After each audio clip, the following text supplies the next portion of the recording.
Hi అండి. ఈరోజు recipe వచ్చేసి పప్పు చెక్కలు చేస్తున్నానండి. కేజీ పొడిపిండి తీసుకున్నానండి.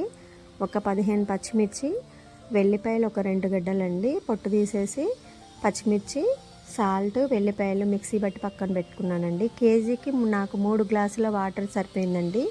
పిండి వచ్చేసి 4 గ్లాసులు ఉంటే 3 గ్లాసుల వాటర్ సరిపోయిందండి. పెసరపప్పు వచ్చేసి 2 గ్లాసులు ఒక 2 అవర్స్ బ్యాక్ నానబెట్టి పక్కన పెట్టుకున్నానండి. ఈ పిండిలో ముందు పెసరపప్పు యాడ్ చేసుకుందామండి. అలాగే కరివేపాకు, కొంచెం కొత్తిమీర అండి. అలాగే మనం పచ్చిమిర్చి, వెల్లుల్లి పేస్ట్ చేసుకున్నాం కదా, అది కూడా యాడ్ చేశానండి. రుచికి సరిపడా సాల్ట్, కారం కూడా అండి. ఈ పచ్చిమిర్చి పేస్ట్ వేయటం వల్ల టేస్ట్ చాలా బాగుంటుందండి. మీకు ఇంట్లో అవైలబుల్గా వెన్న ఉంటే వెన్న వేసుకుంటే ఇంకా చాలా బాగా వస్తాయండి. ఒక 2 స్పూన్లు జీలకర్ర యాడ్ చేసుకున్నాను.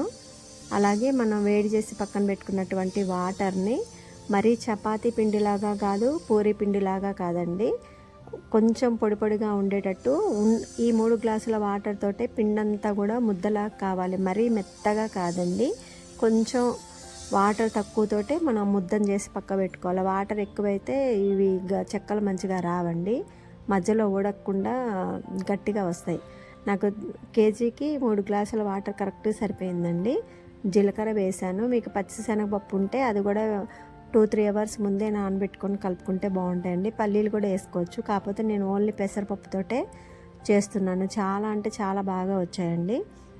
దీంట్లో మెయిన్గా ఏంటంటే ఇంపార్టెంట్ పిండి కలుపుకోవడం అండి. బాగా కలపాలి పిండి, ఎక్కడ పొడి అనేది తెలియొద్దు, అలాగే మరీ ముద్దలా కావద్దండి. నేను వీడియోలో చూపిస్తున్నట్లు ఒకటి పెద్ద ముద్ద చేసి పక్క పెట్టుకున్నా, ఒకటి చిన్నది అప్పటికప్పుడు చేసుకుంటానికి చిన్న ముద్ద అండి.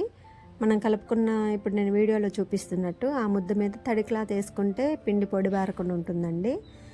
ఆ ఉండలు చూసారా, అంతకంటే తక్కువ చేసుకోవచ్చు, ఎక్కువ చేసుకోవచ్చు అండి. నేను మీడియం సైజు ఉండలు చేశాను. మన శారీ కవర్స్ వస్తాయండి, ఆ కవర్స్ కట్ చేసి నూనె రాసుకున్నాను. నూనె రాసుకొని మధ్యలో ఉండలు పెట్టుకొని, మనకి అరిసెలు చేసే చెక్కలు ఉంటాయి కదండి ఒత్తుకునేవి, వాటితోటి ఒత్తుకున్నానండి. ఇప్పుడు వీడియోలో చూపిస్తున్నట్టు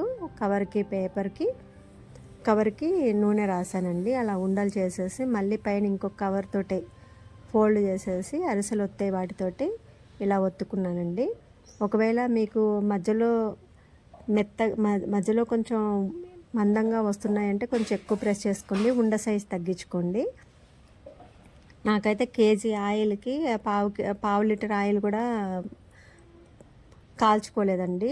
ఎందుకంటే కొంచెం సాల్ట్ వేసాను. సాల్ట్ వేస్తే అంటే కొంచెం చిటికెడు సాల్ట్ వేసుకుంటే నూనె ఎక్కువ పీల్చుకోవండి. మనం ఎలాగో ఇప్పుడు తీసుకునే ఆయిల్ మంచిగా ఉండట్లేదు కదా, అందువల్ల కొంచెం ఏవి చేస్తున్నా కానీ చిటికెడు సాల్ట్ యాడ్ చేస్తాను. ఇక అంతే అండి, చెక్కలు ఇలా చేసుకోవడమే.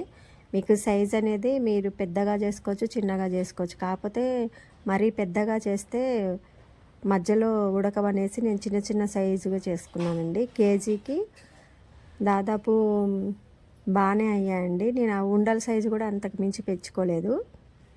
మీకు ఇష్టం ఉంటే పల్లీలు వేసుకోండి, పచ్చిశనగపప్పు కూడా వేసుకోవచ్చు. కాకపోతే సింపుల్గా చేశాను. నాకు దీంట్లో బాగా ఫ్లేవర్ ఏంటంటే పచ్చిమిర్చి అని వెల్లిపాయల ఫ్లేవర్ బాగా ఉందండి. ఇట్లా ఎప్పటికప్పుడు చేసుకోవచ్చు అండి. మనం ఎక్కువ చేసి స్టాక్ పెట్టుకోకుండా వీలున్నప్పుడల్లా మనం ఇలా చేసుకోవచ్చు. ఒక కేజీకి చాలా అయ్యాయండి. ఇక మొత్తం ఇంతే ప్రాసెస్లో చేశాను. మీరు కూడా ఒకసారి ట్రై చేయండి. కార్తీక మాసం కదా, వెల్లిపాయ ఉల్లిగడ్డ తినొద్దు, కానీ వెల్లిపాయ అయిపోతే దీంట్లో టేస్ట్ ఉండదండి అసలు, అందువల్ల వేసాను. ఇగో చూడండి, బ్రౌన్ కలర్ వచ్చే వరకు వేయించుకున్నాను.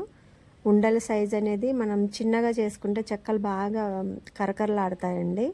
ఒక్కోసారి మనం కలిపే విధానంలో తేడా ఉన్న మధ్యలో మందంగా వచ్చాయనుకోండి, మెత్తగా అనిపిస్తాయి. అందువల్ల ఎప్పటికప్పుడు నేను ఇలానే కొంచెం కొంచెంగా ప్రిపేర్ చేసుకుంటానండి. ఆయిల్ కూడా ఎక్కువ పీల్చుకోలేదు, పావు కేజీ కూడా కాలేదండి ఆయిల్ అయితే. ఇక కార్తీక మాసం ఈ పూజలు జరుగుతున్నాయి కదండి, ఎప్పుడు అందరూ బిజీగా ఉంటారు ఈ 4 రోజులు. అయితే నేను నాన్ వెజ్ అవన్నీ ముట్టంలే, కానీ కొంచెం వెల్లిపాయ మాత్రం వేస్తానండి. ఉల్లిగడ్డ దగ్గర రానిలే కానీ వెల్లిపాయ వేస్తా తాలింపులో. అది ఇట్లా చెక్కలన్నీ ప్రిపేర్ చేసుకున్నానండి.